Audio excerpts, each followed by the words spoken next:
4 years ago, before YouTube became an outlet for my nerdy ramblings and anti-Fur Elise propaganda, I embarked on the most ambitious creative project of my life, to compose a set of 4 piano etudes. Rather than focusing on specific areas of pianistic technique, each work would focus on a different compositional technique, as well as a range of extra musical imagery and metaphor, like astronomy and meditation. The first of the set, subtitled Mirie, is based on Ligeti's concept of tempo fugue, a style of counterpoint in which voices sound at different speeds to create the effect of simultaneous, different tempi. If you think that sounds complicated, that's because it is. Getting to grips with this technique was an absolute nightmare, and Mirie ended up being the most time-consuming and complicated piece I've ever attempted. In today's video, I'm going to tell you how I wrote it.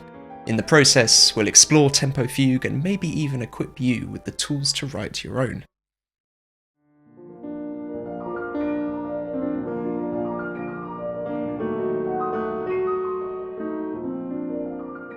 Any budding composer who wants to write an etude today must inevitably confront the genre's rich legacy, to which many of the greatest piano composers have contributed. Chopin, Liszt, Scriabin, Rachmaninoff and Debussy, to name but a few, each wrote volumes of studies, pushing the boundaries of technique while also elevating this technically orientated form to one of profound artistic expression.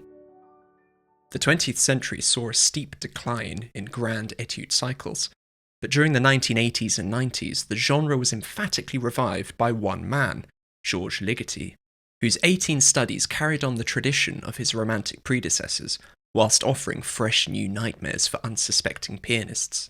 Sure, octaves are hard, and yes, I know those fingers don't like chromatic scales, but just listen to this.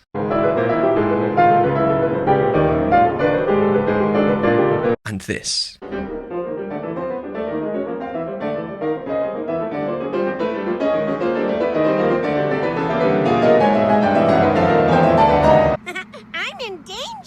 Stylistically, this music is worlds apart from the more well-known historical etudes.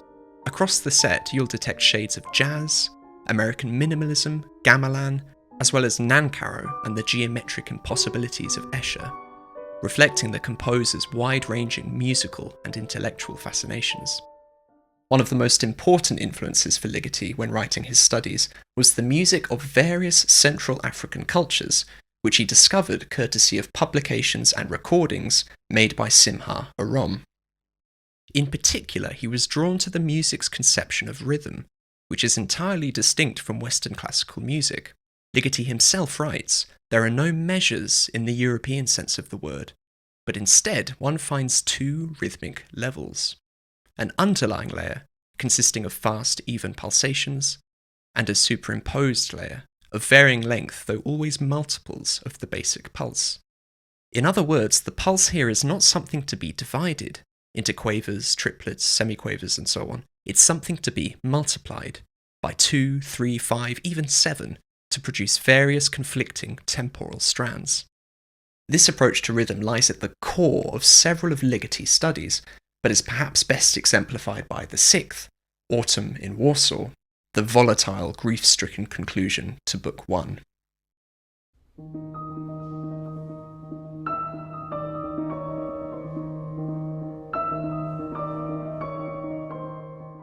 The piece opens with broken octave E-flat semiquavers. This is the underlying layer, consisting of fast, even pulsations. In the very next bar, a mournful, descending octave line enters, Ligeti's so-called lamento motif. This is the first superimposed layer. As you can see, the octaves sound every 5 pulsations, so you could think of this layer as the pulse multiplied by 5.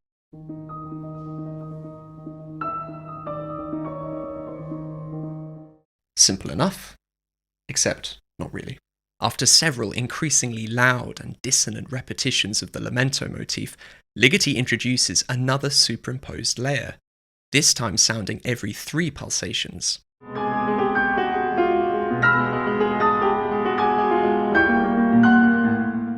Not long after that, the composer adds another layer, also in 3.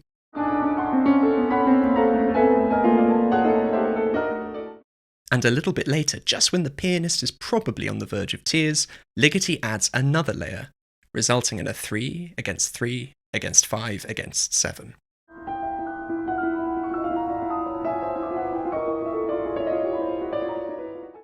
The combination of all these conflicting superimposed layers creates the impression of simultaneous different tempi, hence the composer's description of the piece, tempo fugue. So you want to write a tempo. I was enthralled by this concept of tempo fugue. Having never really dabbled in overly complex or unconventional rhythms at the time, I decided that for my first etude I would push myself and fully embrace this technique. The first step, however, was to decide what my fugal subject would be, the theme that would form the basis of the superimposed layers. Ligeti used his lamento motif, a descending chromatic line also found in his horn trio and piano concerto, which harks back to the traditional funeral laments of his native Transylvania, and perhaps even Purcell's timeless aria, Dido's Lament, specifically the work's ever-falling ground bass.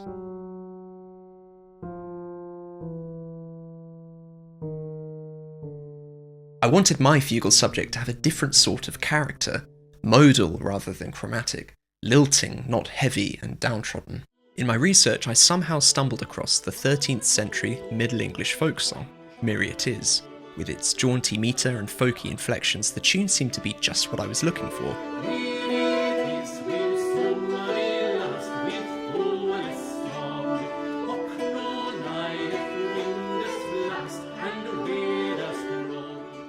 But how effectively would the tune lend itself to the tempo fugue treatment? On the one hand, the melody possesses attributes which seem to complement the approach. For example, its prominent tripartite structure, something which also characterises the lamento motif. As we know, tempo fugue can get a little bit complex, a little bit dense, and so I figured these distinct sections would help the melody retain its structural shape and remain recognisable as the music unfolds. On the other hand, pretty much everything else about this tune doesn't suit tempo fugue. Firstly, its registral span is too large, and it leaps around too much. If you try and assemble anything more than 2 superimposed layers, along with an underlying layer, you can easily end up with textures that exceed the stretch of a typical pianist's hands. Putting layers closer together mitigates this problem, but then you have layers overlapping, repeating the same notes and muddying each other's melodic contour.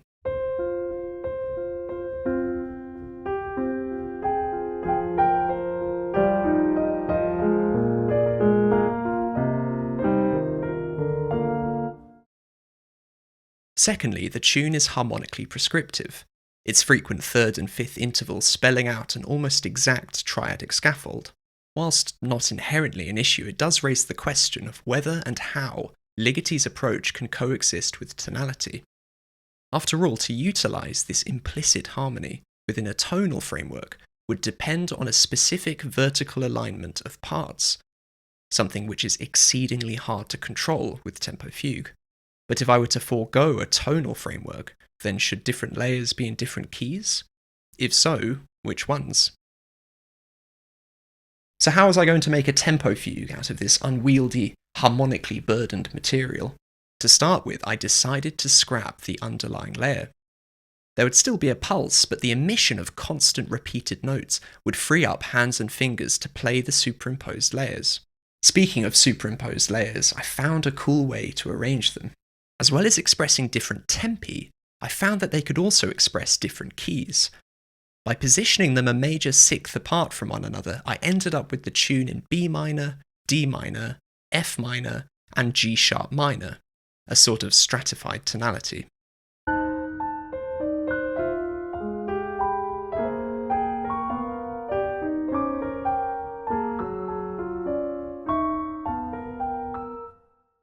This spacing of a sixth would ensure that the layers kept out of each other's way. At the same time, having a consonant interval separating the layers would naturally result in some harmonically satisfying counterpoint, and so it sort of depends on how you listen.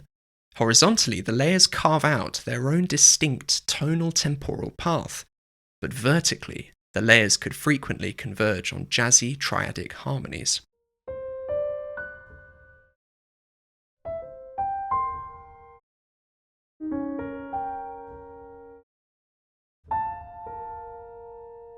I was fairly happy with this stratified tonality idea, but the downside was that it was still pretty awkward to play anything more than 2 or 3 layers at the same time, due to the relatively large interval now separating them.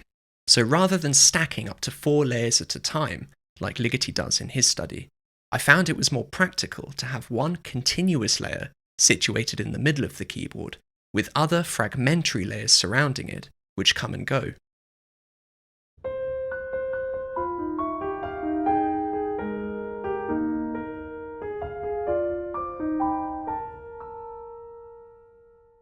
If we look at the beginning of the piece, we can see how this all came together.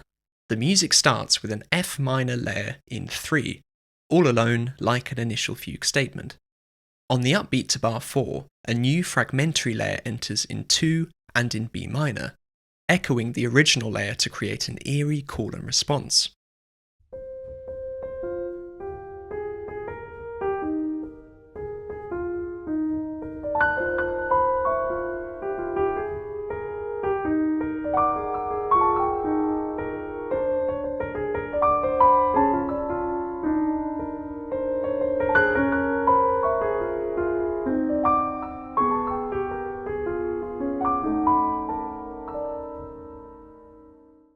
Following this intro, more fragmentary layers enter the fray. In addition to the F minor and B minor layers is a slower and lower G sharp minor layer in 4, and a D minor layer in 2, nestled between the original duo.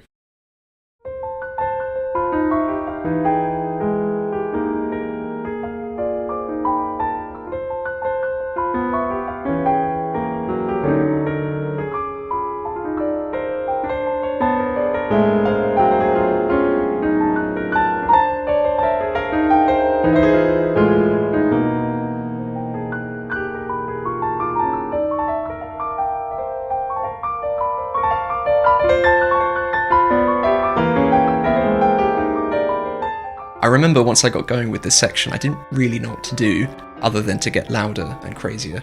So this is what happens, eventually leading to one of the most daunting passages of music I've ever written. Starting from the very top of the piano and going all the way down, we have 6 layers. One after the other, all at different speeds and in different keys. A pretty cool effect, even if it is kind of disgusting to look at.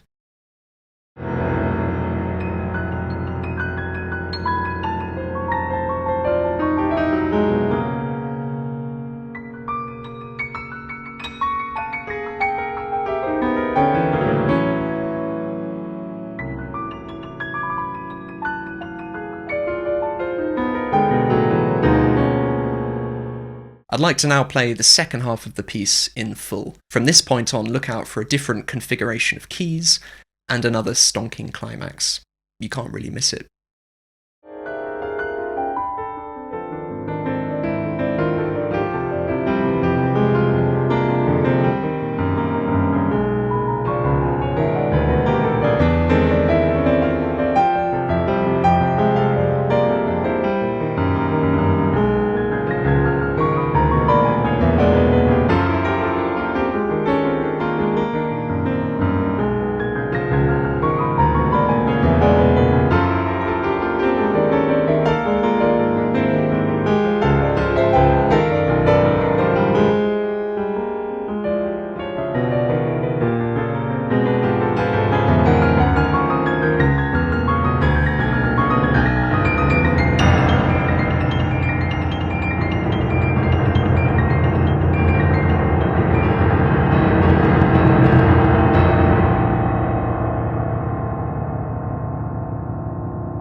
It's perhaps telling that since composing this piece 4 years ago, I haven't attempted another tempo fugue, or even a regular fugue for that matter. As I said at the beginning of the video, getting to grips with this technique was a nightmare, and I clearly haven't been in any rush to put myself through the experience again. But there's more to it than that. Around the time I wrote Mirie, I also started developing a different, more accessible compositional style, possibly as an antidote to the headache-inducing complexities of tempo fugue. Something She'd Like was the very first piece I wrote after the etude, and it couldn't really be more different.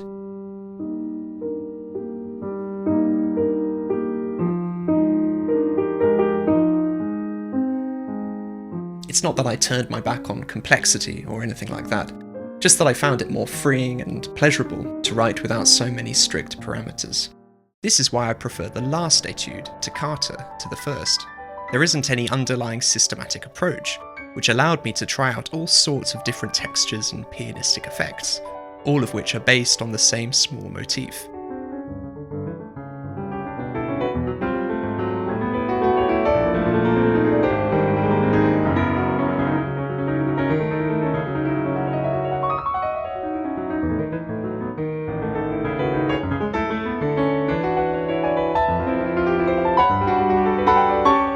I'll always be proud of Mirie, but looking back I suppose I see it as a bit of an experiment.